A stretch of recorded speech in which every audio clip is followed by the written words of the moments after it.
My name's John Graham, and I'm the badass granddad you didn't know you had. I'm here to tell you another story of my adventures, this one about knowing when to quit. I will also offer some tips on taking risks and living a life with meaning, courage, and passion. Anyway, a while back, I was on a tough backpacking trip with 5 of my friends in a wild part of Washington State. And there was nothing where we were going except old-growth forests and impenetrable brush and rushing rivers and steep peaks. But it was a lot of fun, and it was a great trip. And we were heading up a steep ridge when all of a sudden, about 2/3 of the way up this ridge, my left leg gave way. I didn't know what had happened at the time. Turned out to have been some weird kind of nerve damage, but I didn't know that then. And I tried to muscle my way forward, and I could hardly move. So I stopped, and I called for my friends to come down and help. And they did, and they took the weight out of my pack so that I could continue.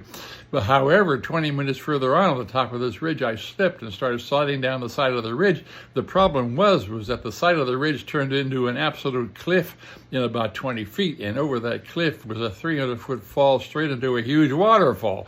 And I tried desperately to stop my slide. I caught myself on a tree root. Luckily, at the very last minute, my friends came down, formed a human chain because we didn't have a rope at the time. The last guy grabbed me, and I inched my way back up to safety. And a half hour later, we were at a really nice alpine meadow, and that was that.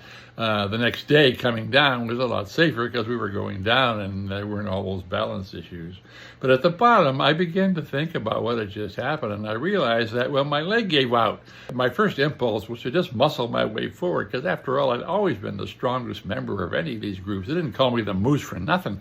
But I did the smart thing, and I let my friends help me and take the weight out of my pack. It's a good thing I did, too, because had I slid down the side of that ridge with all that weight in the pack, I couldn't have stopped my slide. I wouldn't have grabbed that branch, and I would have been killed. It was really the right thing to do. But here's the important lesson.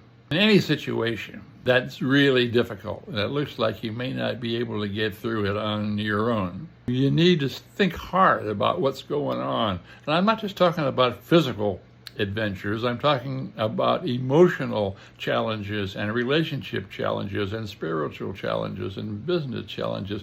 Any kind of challenge where you're in a really tough spot and it's not at all clear you can get out on your own. The thing to do is to stop. Make a thorough, honest assessment of what the hell's going on. And if you need help, then ask for it. It's the right thing to do.